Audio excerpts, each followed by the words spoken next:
It's a 3-year-old game and we're still missing out on its full potential in 3 big, juicy ways. Howdy pumpkins, friendly reminders that I do not and will not cater my content specifically to kids, so if you're here, I'm assuming you're old enough to know that games are ultimately for fun. ACNH is indeed just for funsies. This video is not going to tell everyone how to play the game. That's not the point. As long as you're having a good time and making things you like, then congrats, you're already succeeding. These tips are for people who just genuinely want insight on how to make their islands as aesthetic as possible. Now, everyone's idea of aesthetic is different, and that's honestly just dandy. It gives us a lot of creative diversity. I'm simply going to tell you 3 major things that give my eyes a twitch, and whether or not you feel the same makes no difference to me. To add to these disclaimers that are necessary because people love to have selective hearing on the internet, I genuinely do appreciate all builds I see posted on social media where you can just tell the creator put their all into it. Even if something in the build falls under one of these quote mistakes, that doesn't make it any less valuable. You're doing great, so don't stress, okay?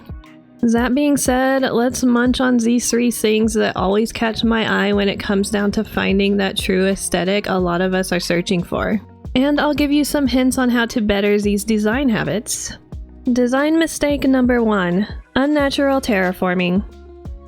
2 things stand out to me when it comes to terraforming that distracts the eyeballs from an otherwise beautiful build, and one of them is magical mystery water. Where the hell is this water coming from? Like straight out of the rock? I think we could make a biblical reference here. And where is the water going? Into a secret vacuum-powered ground Ussie? A Grussie? Now listen, when it really comes down to it, if you just can't make it work any other way than this, or you don't want to, the good news is that plenty of people have made glorious natural builds that have mystery water and they're still popular, as they should be. But if your goal is as realistic as possible, there are lots of ways to at least drastically improve from this situation. Even just this is way better. At least now the water is coming out of more water. That should be your goal. Get water to come out of water and into more water. Even if it's just a little bit, it will look 100 times more natural than mystery rock water or the vacuum Grussie. Just personally, I'm a raging perfectionist to a crippling degree, please send help, really. So I refuse to have mystery water on any of my islands. I'll in fact go out of the way to adjust a whole area if I have to, and this does include the river mouths.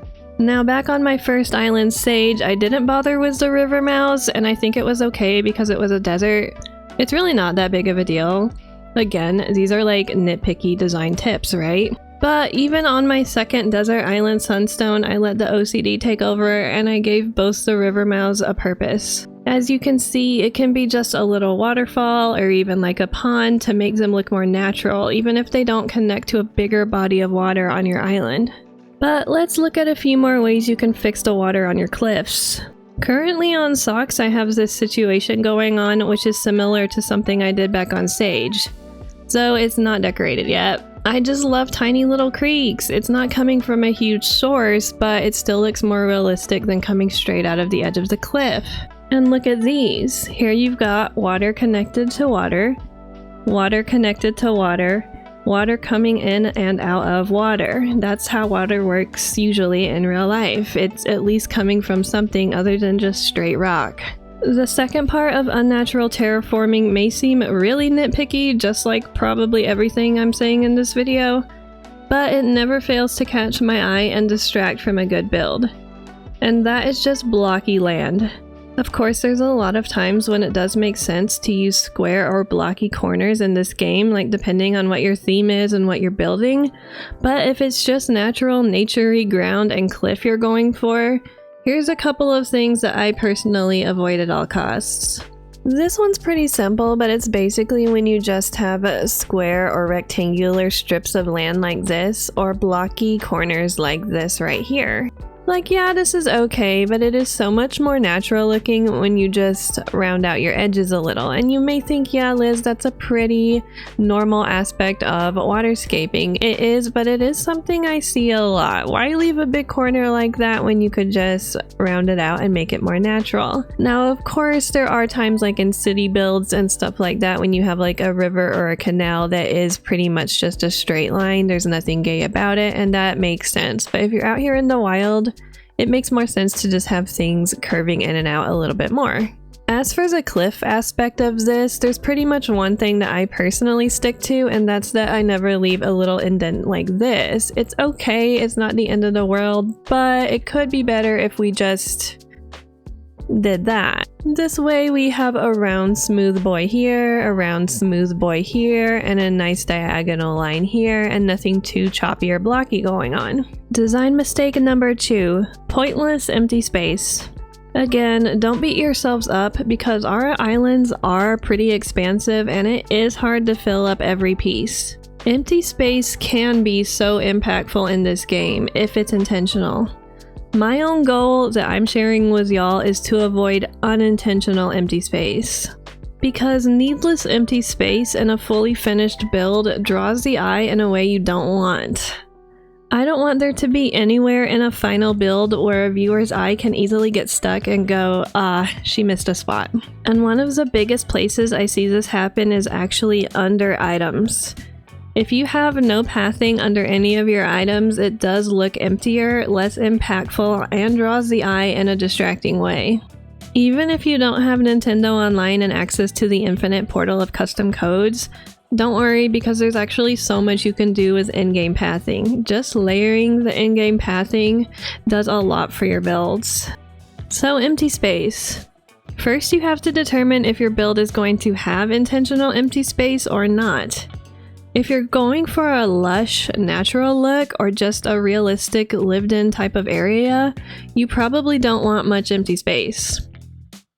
So what would empty space actually look like, or what would qualify as empty space in a build like that? For me personally, pathing, especially custom pathing, counts as filling empty space for the most part.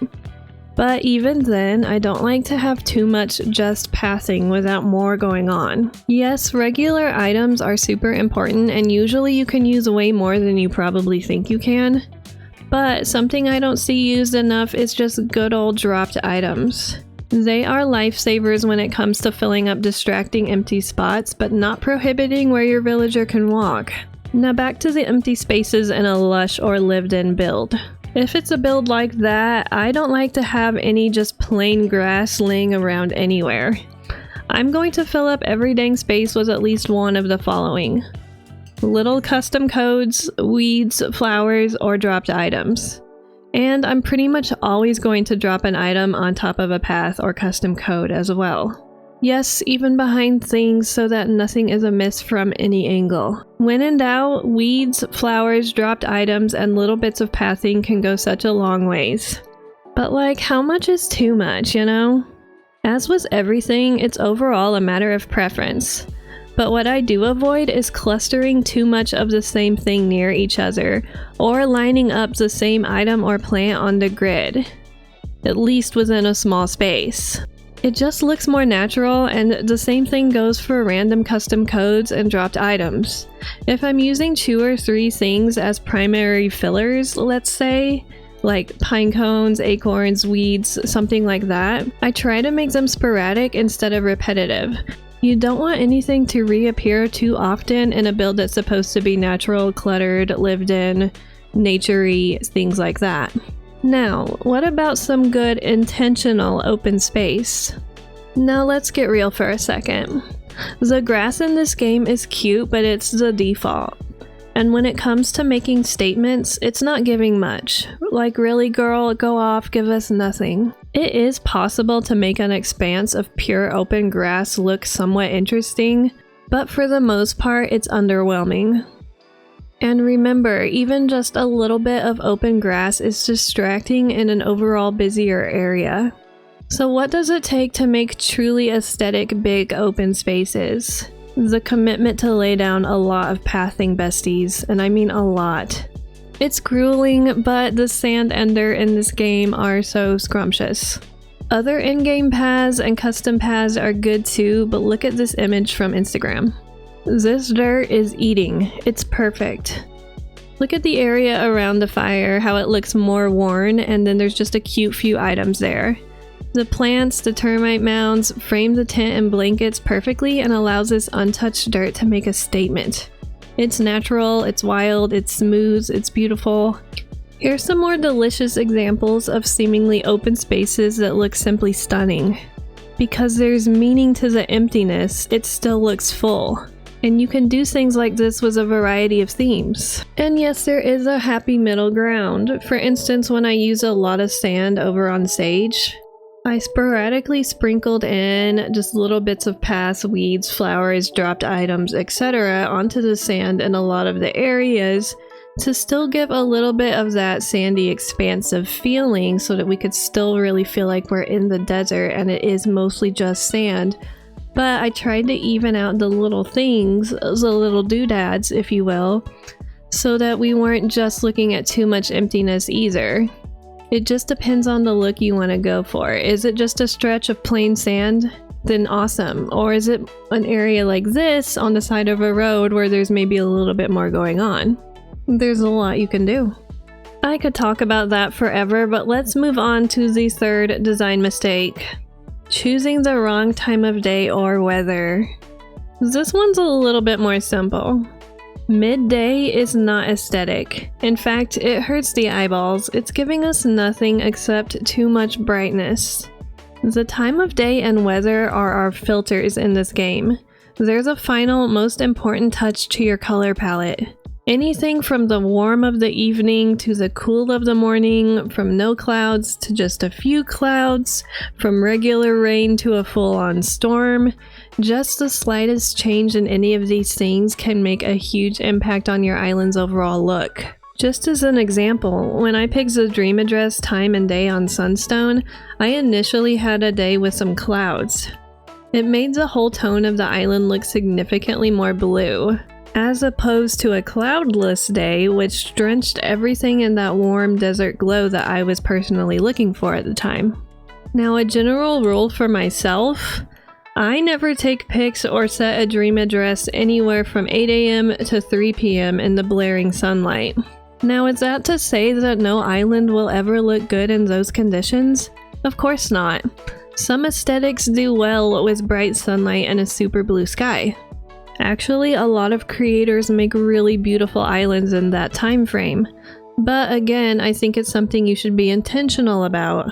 For instance, I think tropical or seaside islands with blue tones or accents look pretty snazzy under a blue sky. Or even desert islands where the vast blue overhead is a stark contrast to all the warm and dust below. But even still, I think it's ideal to lean toward at least a little bit of morning or late afternoon glow when it comes to sunlight. Or a lot on my desert islands. You notice photographers almost always take pictures at golden hour or early in the morning. That's because the lighting during those times is the most aesthetic and flattering. And it's something you're just not gonna find at noon. Of course, there are a lot of other amazing aesthetics you can create without the sun. This game provides us with fog, snow, a pale turquoise sky before the sunrise, and sunset rains. Ultimately, it's something you have to mess around with to find what sparks the most joy for you. And don't let anyone, myself included, make you steer away from the aesthetic that just makes you the happiest. Also, it took about 2 hours to make every 3 minutes of this video, so like y'all are just gonna have to figure it out on your own from now on. I don't know what to tell you. Just kidding, but like you should taste the like button, I guess, you know? Just give it a lick. Bye.